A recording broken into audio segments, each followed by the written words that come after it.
विभाग प्रमुख नयनतारा से उदय के बारे में सुनकर आकर्ष के चेहरे के भाव थोड़े बिगड़ गए। उसकी आंखों में एक हल्का कत्ल का भाव आ चुका था। क्या हुआ? क्या उदय के साथ कुछ हुआ है? विभाग प्रमुख नयनतारा ने एक उलझन भरे स्वर में पूछा। इस पर आकर्ष ने एक एक करके पूरी कहानी बतानी शुरू की कि कैसे उदय ने उनके गुरुकुल को धोखा दिया और आदि स्रोत गुरुकुल के गुरुकुल प्रमुख का शिष्य बन गया है।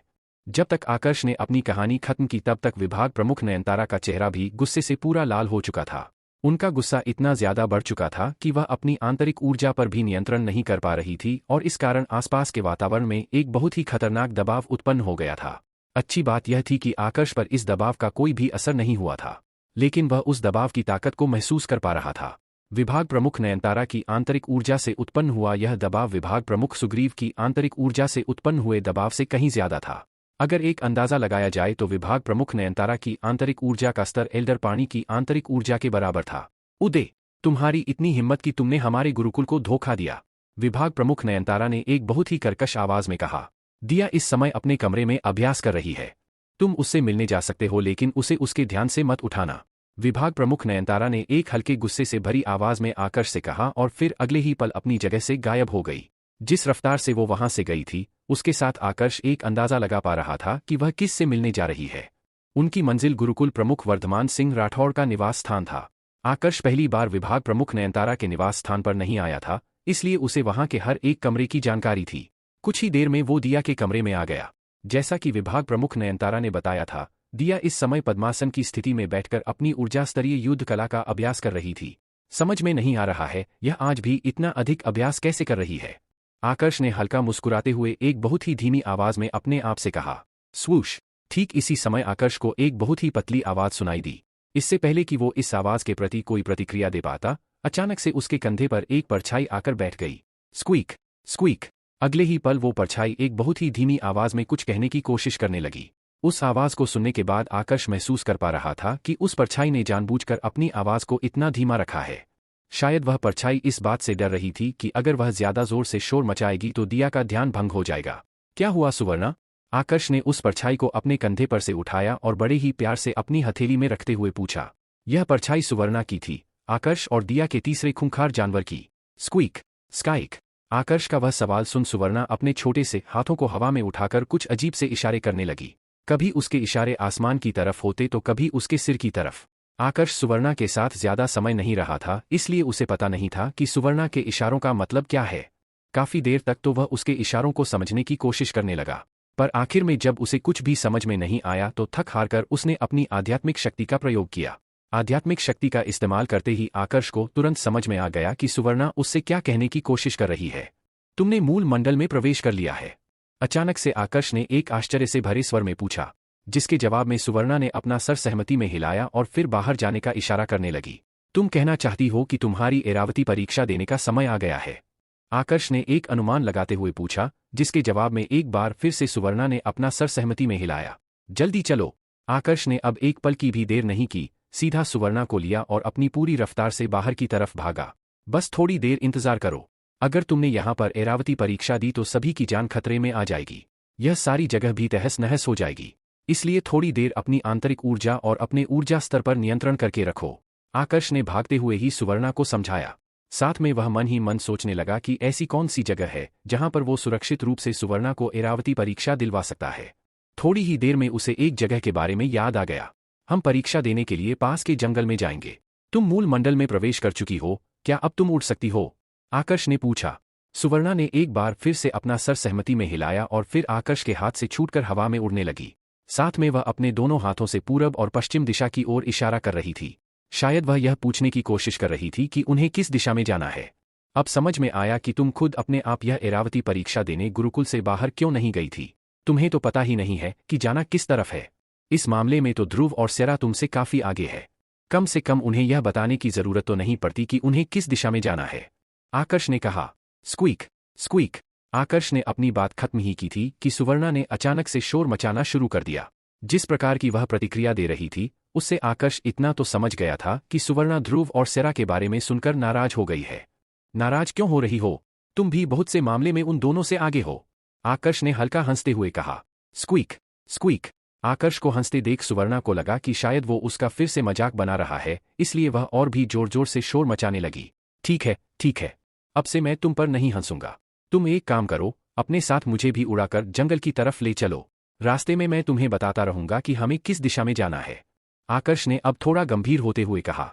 लेकिन अपनी बात पूरी करने के बाद अचानक से उसे कुछ याद आया और उसने सुवर्णा से पूछा, लेकिन तुम मुझे अपने साथ उड़ाकर कैसे ले जाओगी?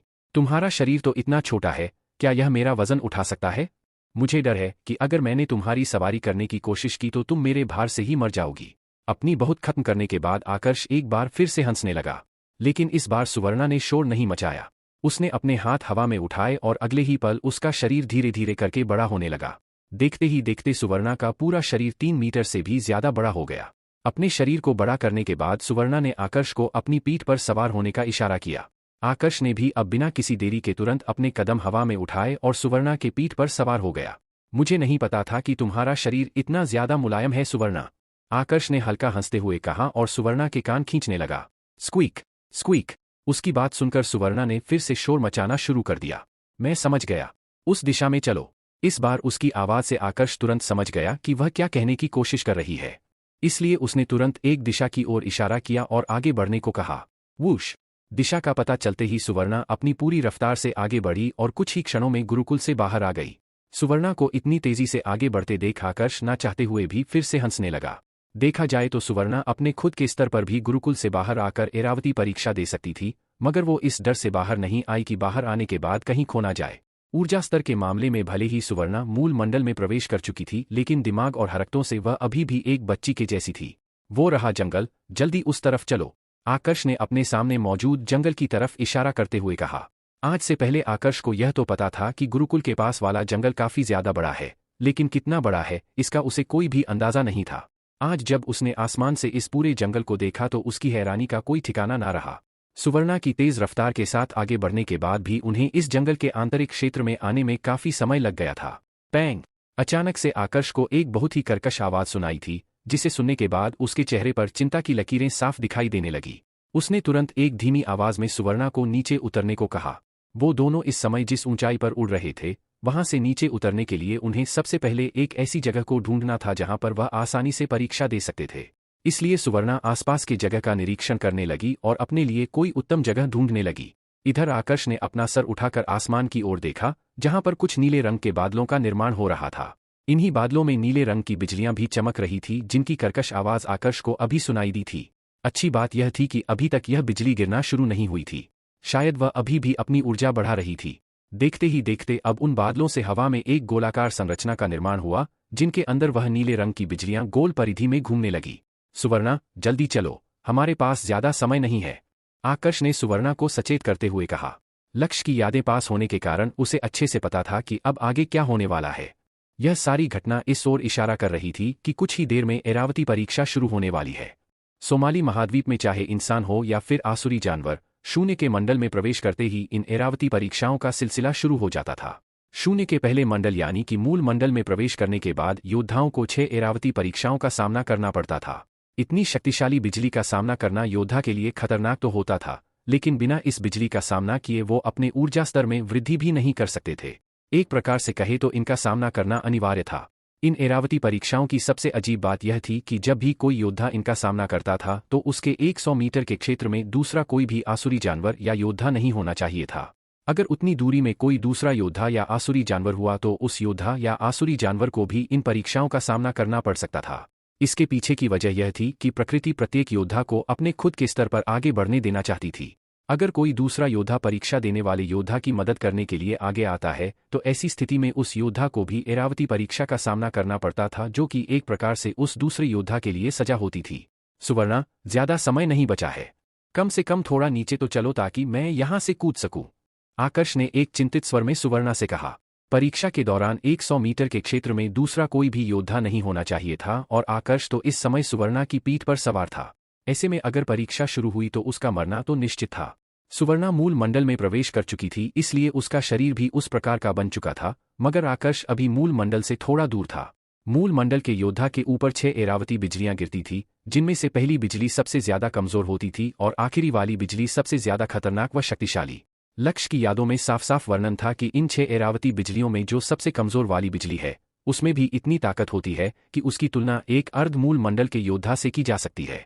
एक अर्ध मूल मंडल का योद्धा ब्रह्मा मंडल के 9वें स्तर के योद्धा से शक्तिशाली और मूल मंडल के पहले स्तर के योद्धा से कमजोर होता था। उसके पास 1500 हाथियों की ताकत होती थी। पूरे 1500 हाथियों की ताकत। इतनी ताकत अभी के समय आकर्ष के पास तो बिल्कुल भी नहीं थी। कडांग खडांग खडांग। आसमान में जैसे जैसे ऐरावती बिजलियों का निर्माण हो रहा था, उनकी गड़गड़ाहट उतनी ही ज्यादा तेज हो रही थी। और जितनी ज्यादा उनकी गड़गड़ाहट हो रही थी, आकर्ष के हृदय की गति भी उतनी ही तेज हो रही थी। सुवर्णा, जल्दी करो, आकर्ष ने अपने दांत पीसते हुए कहा। अगर परीक्षा शुरू होने से पहले वह 100 मीटर दूर नहीं गया तो बिना मूल मंडल के योद्धा बने भी उसे ऐरावती परीक्षा का सामना करना पड़ सकता था। अगर पहली बिजली से वह किसी तरह बच भी जाता है तो भी बाकी की 5 बिजलियों में इतनी ताकत थी कि उसका अस्तित्व हमेशा हमेशा के लिए खत्म कर सकती थी। इस बारे में सोचकर ही आकर्ष की सांसें फूलने लगी थी। सुवर्णा, अच्छी जगह ढूंढना बंद करो और कहीं भी नीचे उतर जाओ, आकर्ष ने एक चिंता से भरे स्वर में कहा। उसे अब अपनी मौत अपनी आंखों के सामने दिखाई दे रही थी। जिस प्रकार से बिजलियां कड़क रही थी, उसके साथ वो किसी भी क्षण गिरना शुरू हो सकती थी। अचानक से उसकी आध्यात्मिक शक्ति ने उसे संकेत भेजा कि कोई बहुत ही खतरनाक शक्ति उसके आसपास आ चुकी है। पैंग! एक तेज आवाज के साथ आसमान से एक विशालकाय नीले रंग की बिजली उत्पन्न हुई और बड़ी तेजी से गोल गति करने लगी। सिर्फ उसकी कड़कड़ाहट सुनकर ही आकर्ष के रोंगटे खड़े हो गए थे। वो महसूस कर पा रहा था कि अगर यह नीचे आई तो सब कुछ तहस नहस कर देगी। सुवर्णा, अब मैं तुम्हारे नीचे उतरने का इंतजार नहीं कर सकता। यह बिजली किसी भी क्षण नीचे आ सकती है। परीक्षा तुम्हारी है, तुम दो। मुझे मरने का कोई शौक नहीं है। मैं दूर खड़े होकर ही तुम्हारी परीक्षा खत्म होने का इंतजार करूंगा। आकर्ष ने बिना सोचे समझे लगभग 100 मीटर की ऊंचाई से ही नीचे छलांग लगा दी और हवा में गिरते हुए सुवर्णा से कहा। अब उसने हवा में ही अपनी गमय श्रेणी की युद्ध कला का प्रयोग किया और किसी तरह से अपनी रफ्तार को धीमा करने लगा। साथ में वह अपनी आवृत्ति ऊर्जा का भी इस्तेमाल कर रहा था ताकि उसे कम से कम चोट लगे। एक हत्यारा होने के कारण वह पहले भी कई बार ऊंचाई से कूद चुका था, मगर यह पहली बार था जब वह बिना किसी सुरक्षा के 100 मीटर की ऊंचाई से कूद रहा था। आकर्ष डॉट पैंग! जमीन तक पहुंचते पहुंचते उसने अपने हवा के बल, आंतरिक ऊर्जा, आवृत्ति ऊर्जा और गमय श्रेणी की युद्ध कला का भी प्रयोग कर दिया था। लेकिन क्योंकि वो तेजी से आगे बढ़ते हुए नीचे कूदा था, इस कारण उसकी रफ्तार इतनी बढ़ गई थी कि यह चारों शक्तियां मिलकर भी उसकी रफ्तार को ज्यादा धीमा नहीं कर पाई थी। परिणाम स्वरूप जब वह जमीन पर गिरा तो उसके पैरों में इतना ज्यादा दबाव पड़ा कि घुटने के नीचे की दोनों पैरों की हड्डियां एक तेज आवाज के साथ टूट गई। दर्द इतना ज्यादा था कि आकर्ष की चीख निकल पड़ी। क्योंकि चोट अभी भी काफी ताजा थी, इसलिए उसने तुरंत ही अपनी जादुई अंगूठी में से 6ठे स्तर की रक्षार्थ गोली निकाली और उसका सेवन करके आंतरिक ऊर्जा के साथ उसकी ऊर्जा को अपने पैरों तक पहुंचाने लगा। चोट ताजा होने के कारण तुरंत ही वह भर गई और कुछ क्षणों में उसके दोनों पैर फिर से सामान्य स्थिति में आ गए। अभी उसके पैर सिर्फ ठीक हुए थे, मगर दर्द अभी भी कम नहीं हुआ था। इसलिए वो अपनी आवृत्ति ऊर्जा का प्रयोग करके अपने उन दोनों पैरों को शक्ति प्रदान करने लगा। उसकी यह तरकीब काम कर गई और कुछ ही क्षणों में वह चलने और दौड़ने के काबिल हो गया। अब उसने अपनी आवृत्ति ऊर्जा व गमय श्रेणी की युद्ध कला का प्रयोग किया और तेजी से सुवर्णा की तरफ भागा। भले ही वह सुवर्णा के ज्यादा करीब नहीं जा सकता था, लेकिन उसका सुवर्णा के पास रहना बहुत ज्यादा जरूरी था। विशेषकर इस स्थिति में, क्योंकि अगर कोई दूसरा योद्धा या जानवर सुवर्णा के करीब गया तो सुवर्णा पर खतरा बढ़ सकता था। जल्दबाजी के चक्कर में वह यह भूल गया था कि सुवर्णा कहां पर है, इसलिए वह जितना तेजी से हो सके आगे बढ़ रहा था। खडांग! अचानक से उसे पहली ऐरावती बिजली की आवाज सुनाई पड़ी, जो गिरने की जगह फिर से आसमान में गति करने लगी थी। उसकी वह अजीब सी गति देख आकर्ष को अचानक से किसी चीज का एहसास हुआ। अरे नहीं, मेरी किस्मत इतनी खराब कैसे हो सकती है? आकर्ष ने तुरंत आगे की तरफ भागना बंद किया और उल्टी दिशा में भागने लगा। पहली बिजली की वह अजीब सी गति देखने के बाद उसे पता चला था कि सुवर्णा के पास जाने के चक्कर में वह खुद सुवर्णा के 100 मीटर के क्षेत्र में पहुंच गया था और इस वजह से अब आसमान में एक दूसरी ऐरावती बिजली का निर्माण हो रहा था। उसने दूर जाने की पूरी कोशिश की, मगर जब तक वह 100 मीटर के क्षेत्र से बाहर जा पाता, आसमान में बिजली की निर्माण प्रक्रिया पूरी हो चुकी थी, जिसका सीधा मतलब यह था कि अब सुवर्णा के साथ आकर्ष को भी यह पहली बिजली सहन करनी होगी। उसकी आध्यात्मिक शक्ति ने फिर से उसे संकेत दिया, जिसके बाद आकर्ष के चेहरे पर एक कड़वाहट भरी मुस्कुराहट आ गई। प्रकृति ने उसके लिए बिजली का निर्माण कर दिया था, इसलिए अब चाहे वह कितना भी दूर क्यों ना चला जाए, वो बिजली तो उस पर हर कीमत पर गिरने वाली थी। ऐरावती बिजली प्रकृति के सबसे उग्र रूपों में से एक थी, इसलिए अब उससे भागने की जगह आकर्ष मन ही मन यह सोचने लगा कि वह उसका सामना कैसे कर सकता है। स्वूश स्वूश! अचानक से अब आकर्ष को एक नया संकेत प्राप्त हुआ, जो शायद उन ऐरावती बिजलियों की तरफ से ही था। यह संकेत एक चेतावनी थी, जिसका मतलब यह था कि अब आकर्ष को तैयार हो जाना चाहिए, बिजली उस पर गिरने वाली है। Squeak squeak! ठीक इसी समय पर आकर्ष को सुवर्णा की आवाज भी सुनाई पड़ी। आसमान में दो एरावती बिजलियों को देख शायद वह भी समझ गई थी कि आकर्ष उसके साथ इस परीक्षा में फंस चुका है। इसलिए वह उसकी मदद करने के लिए उसकी तरफ बढ़ने लगी। रुक जाओ सुवर्ण, यहाँ आने की कोई जरूरत नहीं है। तुम तुम्हारी परीक्षा पर ध्यान दो, मैं तब तक देखता हूँ कि इस पहली बिजली से कैसे बच सकता हूँ। आकर्ष ने एक तेज आवाज में सुवर्णा से कहा। उसने उसको आने से इसलिए रोका था क्योंकि उसे पता था कि अगर सुवर्णा उसके पास आएगी तो वह ज्यादा से ज्यादा पहली बिजली को रोक सकती है। लेकिन अगर कुछ गड़बड़ हो गई और दूसरी बिजली भी गिरने लगी तो उससे वह नहीं बच पाएगा। सुवर्णा के लिए भी फिर दोहरी मुसीबत खड़ी हो जाएगी। हो सकता है इस दौरान उसकी जान भी चली जाए। और आकर्ष इतना मतलबी तो नहीं था कि अपनी खुद की जान बचाने के लिए सुवर्णा जैसे एक निर्दोष आसुरी जानवर को बलि चढ़ने दे। इसके अलावा पहली बिजली का सामना करने के बाद आकर्ष के पास थोड़ा समय होगा ताकि वह दूसरी बिजली गिरने तक सुवर्णा से 100 मीटर की दूरी पर चला जाए। ऐसी स्थिति में 50% तक संभावना थी कि प्रकृति उस पर प्रहार ना करे और उसे जिंदा छोड़ दे। लेकिन अगर सुवर्णा उसके करीब आ जाती है तो 100 मीटर दूर जाने में आकर्ष को समय लगने वाला था। और फिर उसकी यह 50% तक की संभावना भी घटकर और ज्यादा कम होने वाली थी। इधर आकर्ष की आवाज सुनकर सुवर्णा आखिरकार अपनी जगह पर ही रुक गई और धीरे धीरे पीछे जाने लगी। आकर्ष भी अब धीरे धीरे अपने कदम पीछे की तरफ बढ़ाने लगा। कुछ भी निश्चित नहीं था कि बिजली कितने क्षण बाद गिरेगी। अगर एक परीक्षा होती तो पहले ही बिजली गिर चुकी होती, लेकिन दोहरी परीक्षा होने के कारण अब वह समय ले रही थी। पीछे जाने के साथ साथ आकर्ष सुवर्णा से अपनी दूरी गिनने की भी कोशिश कर रहा था। इस बार उसकी किस्मत ने उसका थोड़ा सा साथ दिया और पहली बिजली के गिरने से पहले ही वो सुवर्णा से 100 मीटर दूर चला गया। लेकिन प्रकृति को चेतावनी देने के बाद वह इतनी आसानी से कैसे बच सकता था। उसे लग रहा था कि अब उसे कोई भी खतरा नहीं है। लेकिन तभी अचानक से जिस दूसरी एरावती परीक्षा का निर्माण हुआ था उसमें से पहली बिजली बड़ी ही तेजी से आकर्ष की तरफ बढ़ी। इस बिजली का रंग नीला नहीं बल्कि बैंगनी था, जो कि इस और इशारा कर रहा था कि यह वाली बिजली एरावती बिजली से थोड़ी अलग है। भले ही इस वाली बिजली का रंग अलग था, लेकिन जिस प्रकार से वह आकर्ष की तरफ आ रही थी उसके साथ आकर्ष अंदाजा लगा पा रहा था कि यह बिजली कितनी ज्यादा खतरनाक है। वह अब एक ऐसी स्थिति में था जहां पर मृत्यु उसकी आंखों के सामने खड़ी थी। इसलिए उसने बिना किसी हिचकिचाहट के तुरंत ही अपने सबसे कीमती और शक्तिशाली मंत्र अभिलेख कृशानु शुचि मंत्र अभिलेख का प्रयोग किया। साथ में अपनी आंतरिक ऊर्जा, आवृत्ति ऊर्जा और हवा के बल का भी प्रयोग करके उस बिजली के प्रभाव को जितना हो सके कम करने की कोशिश कर रहा था। क्लैंग! जैसे जैसे बिजली आगे बढ़ रही थी उसका आकार उतना ही ज्यादा बड़ा हो रहा था। अपनी पूरी ताकत के साथ आकर्ष ने अब अपने कृशानु शुचि मंत्र अभिलेख को हवा में उठाया और उसे बिजली की तरफ कर दिया। पैंग! एक जोरदार गर्जना के साथ वह बिजली सीधी आकर उसके शरीर पर गिरी। उसकी रोशनी इतनी ज्यादा तेज थी कि आकर्ष का शरीर कुछ क्षणों के लिए तो आसपास के पूरे वातावरण से गायब ही हो गया था। कुछ क्षणों बाद जब बिजली का प्रभाव कम हुआ तो आसपास के वातावरण में एक बार फिर से सारी संरचनाएं नजर आने लगी। जिस जगह पर आकर्ष खड़ा था वो अब पूरी तरह से बंजर हो चुका था। पेड़ पौधे घास तक नष्ट हो चुकी थी। आकर्ष का पूरा शरीर इस समय लाल हो चुका था, जैसे कि उसे अभी अभी भट्टी से निकाला हो। ऐसा इसलिए हुआ था क्योंकि उसके शरीर में रक्त का प्रवाह इस समय काफी ज्यादा तेज हो गया था। आखिरकार पहली बिजली के प्रभाव के पूरी तरह से खत्म होने के बाद आकर्ष ने एक उत्साह से भरी आवाज में अपने आप से कहा। केवल अब जाकर उसकी जान में जान आई थी। हालांकि उसने अंदाजा तो पहले ही लगा लिया था, लेकिन इस पहली बिजली की ताकत उसके अंदाजे से भी कहीं ज्यादा बढ़कर थी। अच्छी बात यह थी कि उसने अपने शरीर पर इस पूरी बिजली को नहीं लिया था। उसका सिर्फ कुछ ही भाग उसके शरीर तक पहुंचा था। ज्यादातर भाग को तो उसके कृशानु शुचि मंत्र अभिलेख ने रोक लिया था। यह उसका सबसे शक्तिशाली मंत्र अभिलेख था जो अब पूरी तरह से नष्ट हो चुका था। लेकिन अच्छी बात यह थी कि इस मंत्र अभिलेख की बदौलत आकर्ष की खुद की जान बच गई थी। अगर उसने सही समय पर इस मंत्र अभिलेख को आगे नहीं किया होता तो शायद उसकी भी हालत इस मंत्र अभिलेख के जैसी हो गई होती। अच्छा हुआ कि मैंने इस मंत्र अभिलेख को बचा रखा था, वरना आज तो धुआं बन गया होता। लेकिन किसने सोचा था कि इतना कीमती और जरूरी मंत्र अभिलेख मुझे यहाँ पर इस्तेमाल करना होगा। आकर्ष इस समय अपनी जान बचाने की खुशी तो मना रहा था, लेकिन साथ में उस मंत्र अभिलेख के चले जाने का पछतावा भी उसकी आंखों में साफ दिख रहा था। आखिरकार यह उसका सबसे शक्तिशाली मंत्र अभिलेख था जो कि एक अर्धमूल मंडल के योद्धा को भी बड़ी आसानी से खत्म कर सकता था। चलो छोड़ो, जब तक जिंदा हूं ऐसे और भी कई मंत्र अभिलेख बना लूंगा। लेकिन अगर आज मर गया होता तो मंत्र अभिलेख बचने का भी क्या फायदा होता। आकर्ष ने अपना हौसला बढ़ाते हुए कहा। अपनी जान बचने के बाद अब वह सुवर्णा की तरफ देखने लगा। उसी की भांति सुवर्णा ने भी पहली एरावती बिजली को सहन कर लिया था। आकर्ष की तुलना में उसका शरीर काफी मजबूत था, इसलिए इस पहली एरावती बिजली ने उसके शरीर को किसी भी प्रकार की हानि नहीं पहुंचाई थी। खटांग! पहली बिजली गिरने के तुरंत बाद अब आसमान में दूसरी एरावती बिजली का निर्माण होने लगा।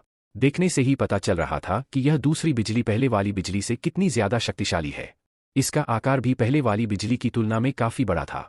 स्वूश! निर्माण होने के तुरंत बाद दूसरी बिजली बड़ी ही तेजी से नीचे गिरी। इसकी रफ्तार इतनी तेज थी कि ऐसा लग रहा था जैसे आसमान से कोई उल्कापिंड गिर रहा हो। स्क्वीक। उस दूसरी एरावती बिजली की ताकत को सुवर्णा अच्छे तरीके से महसूस कर पा रही थी, इसलिए उसने अब अपनी आंतरिक ऊर्जा का प्रयोग करके अपना बचाव करना शुरू किया। देखते ही देखते आसमान में 2000 हाथियों की परछाइयां प्रकट हो गई। सिर्फ इतना ही नहीं, उन हाथियों की परछाइयों के बीच से अब एक सुनहरे रंग की रोशनी बाहर निकली और तेजी से उस दूसरी एरावती बिजली की तरफ बढ़ने लगी। पैंग! एक भयंकर गर्जना के साथ उस सुनहरे रंग की रोशनी और दूसरी एरावती बिजली की टक्कर हुई, जिसमें उस सुनहरे रंग की रोशनी ने दूसरी एरावती बिजली को पूरी तरह से रोक दिया। पैंग! दूसरी एरावती बिजली के गायब होने के तुरंत बाद तीसरी एरावती बिजली सुवर्णा की तरफ बढ़ी। पिछली बार की तरह इस बार भी एक सुनहरे रंग की रोशनी सुवर्णा के शरीर में से निकली और उसने उस तीसरी एरावती बिजली को रोक दिया। पैंग! तीसरी के बाद चौथी एरावती बिजली नीचे गिरी और उसके साथ भी वही हुआ। पैंग! फिर पांचवी बिजली गिरी। इस बार वो सुनहरे रंग की रोशनी उस बिजली को नहीं रोक पाई और वह बिजली सीधा आकर सुवर्णा के शरीर से टकरा गई। एक ही पल में सुवर्णा का पूरा शरीर एक रोशनी में गायब हो गया। दूर से देखकर आकर्ष जैसे योद्धा के लिए भी बता पाना काफी मुश्किल था कि उस रोशनी के अंदर सुवर्णा की हालत कैसी है। स्क्वीक! स्क्वीक! कुछ देर बाद जब रोशनी गायब हुई, तब सुवर्णा एक बार फिर से अपने पैरों पर खड़ी हो गई और आसमान की तरफ देखने लगी। अच्छी बात यह थी कि अभी तक उसके शरीर पर कोई भी गंभीर चोट नहीं आई थी, बस हल्की फुल्की खरोंचें थी, जो समय के साथ अपने आप भर रही थी। लगातार 5 एरावती बिजलियों का सामना करने के बाद अब सुवर्णा का आत्मविश्वास आसमान छूने लगा था। वो आसमान की तरफ अपनी पीठ करके अब उन बिजलियों का मजाक उड़ाने लगी। सुवर्णा की ऐसी हरकतें देख आकर्ष अपने आप को हंसने से रोक नहीं पाया। इधर आसमान में अब छठी और आखिरी एरावती बिजली का निर्माण होना शुरू हो चुका था। इस वाली बिजली का आकार अभी तक गिरी हुई सभी बिजलियों के आकार से बड़ा था। स्वूश! न सिर्फ आकार के मामले में बल्कि रफ्तार के मामले में भी यह बिजली अभी तक की गिरी हुई बिजलियों में सबसे ज्यादा तेज थी। जब तक आकर्ष इसकी शक्ति का अंदाजा लगा पाता, तब तक वह सुवर्णा पर गिर चुकी थी। जितना आकर्ष उसकी रफ्तार को देख हैरान था, उससे कहीं ज्यादा हैरान वह यह देखकर था कि बिजली ऊपर गिरने के बाद सुवर्णा ने अपना मुंह खोल लिया है। अभी वाला उसका शरीर 3 मीटर की ऊंचाई का था और जब उसने अपना मुंह खोला तो वह बिल्कुल किसी खतरनाक राक्षस की तरह दिखने लगी। कहीं यह इस आखिरी बिजली को खाने का तो नहीं सोच रही है? आकर्ष ने एक अनुमान लगाते हुए अपने आप से कहा। शुरुआत में तो यह बस उसका एक अनुमान था, लेकिन बहुत ही जल्दी यह सच्चाई में भी बदल गया। देखते ही देखते सुवर्णा ने उस आखिरी बिजली को चबाना शुरू कर दिया। यह वाकई बहुत ज्यादा अजीब था, क्योंकि बिजली बस एक ऊर्जा होती थी, उसका कोई ठोस आकार नहीं होता था। लेकिन सुवर्णा इस समय जिस बिजली को चबा रही थी, वह ठोस थी। सुवर्णा! आकर्ष ने एक चिंता से भरे स्वर में सुवर्णा का नाम चिल्लाया। जब तक उसकी आवाज सुवर्णा तक पहुंचती, तब तक सुवर्णा ने उस आखिरी बिजली को चबाकर खत्म कर दिया था। यह सब क्या है? क्या इसने सच में अभी एक बिजली को खाकर खत्म किया है? मगर कैसे? लोग मुझे राक्षसी प्रतिभा वाला कहते हैं, लेकिन यह सुवर्णा तो मुझसे भी 100 कदम आगे है। आकर्ष ने एक आश्चर्य से भरे स्वर में अपने आप से कहा। स्क्वीक! स्क्वीक! इधर उस आखिरी बिजली को चबाकर खत्म करने के बाद सुवर्णा का शरीर फिर से छोटा होने लगा और जब वो अपने वास्तविक आकार में आ गई तो उसने तुरंत अपनी तेज रफ्तार का इस्तेमाल किया और आकर्ष के कंधे पर आकर बैठ गई। अभी जो कुछ भी हुआ उसे देख आकर्ष काफी ज्यादा उलझन में था, इसलिए उसने सुवर्णा को अपने हाथों में लिया और उसके शरीर का निरीक्षण करने लगा। सुवर्णा के बाकी शरीर में तो किसी भी प्रकार का कोई परिवर्तन नहीं आया था, लेकिन उसकी आंखें, उनमें थोड़ा परिवर्तन आ गया था। यह परिवर्तन देखकर बता पाना काफी मुश्किल था। ज्यादा से ज्यादा आकर्ष सिर्फ इतना ही देख पा रहा था कि सुवर्णा की आंखों में अब एक बैंगनी रंग के बिजली की जैसी कोई आभा चुकी है। क्या इस परिवर्तन के पीछे की वजह वो आखिरी वाली बिजली है जिसे सुवर्णा ने चबाया था? आकर्ष ने अपने आप से पूछा। वह दृश्य अभी भी उसकी समझ से बाहर था। उसने पहली बार किसी जानवर को एक बिजली को खाते देखा था। सुवर्णा, मुझे बताओ कि आखिर में तुमने उस बिजली को क्यों चबाया? आकर्ष ने जिज्ञासावश सुवर्णा से पूछा, जिसके जवाब में सुवर्णा ने अपना सर हल्का सा हिला दिया। उससे ऐसी प्रतिक्रिया मिलने के बाद आकर्ष खुद भी गहरी सोच में डूब गया। उसे समझ में नहीं आ रहा था कि आखिर सुवर्णा के कहने का मतलब क्या है। बड़े अफसोस की बात है कि लक्ष्य की यादों में सुवर्णा की प्रजाति के बारे में ज्यादा जानकारी नहीं है। अगर जानकारी होती तो शायद मुझे इस सवाल का जवाब भी मिल जाता कि सुवर्णा ने आखिरी एरावती बिजली को कैसे और क्यों खाया। आकर्ष ने एक गहरी सांस लेते हुए अपने आप से कहा। आकर्ष ने अपनी बात खत्म ही की थी कि तभी उसे अचानक से किसी का संदेश प्राप्त हुआ। यह संदेश मिलने के बाद आकर्ष पूरी तरह से चौंक पड़ा, क्योंकि इस संदेश को आंतरिक ऊर्जा के द्वारा भेजा गया था। इससे भी अजीब बात यह थी कि भेजने वाला व्यक्ति उसके लिए पूरी तरह से अनजान था। उस संदेश को सुनने के बाद उसे सिर्फ इतना ही पता चला था कि उसे भेजने वाली कोई छोटी लड़की है। आकर्ष डॉट। एक बार फिर से आकर्ष को आंतरिक ऊर्जा के द्वारा संदेश प्राप्त हुआ। कौन है? आकर्ष ने अपने आसपास के वातावरण का निरीक्षण करते हुए एक तेज आवाज में पूछा, आ आकर्ष डॉट। लेकिन जवाब में उसे एक बार फिर से आंतरिक ऊर्जा के द्वारा संदेश प्राप्त हुआ और इस बार भी संदेश में पहले वाली बात ही कही गई थी। तीसरी बार वही आवाज सुनकर आकर्ष अपनी हथेली पर खड़ी सुवर्णा की तरफ देखने लगा। वैसे तो उसे हल्का सा अंदाजा लग गया था, लेकिन फिर भी उसने एक बार पुष्टि करने के लिए सुवर्णा से पूछा, क्या यह तुम हो सुवर्णा? क्या तुम मुझसे बात करने की कोशिश कर रही हो? आगे जानने के लिए देखते रहिए मार्शल एम्परर के अगले एपिसोड में।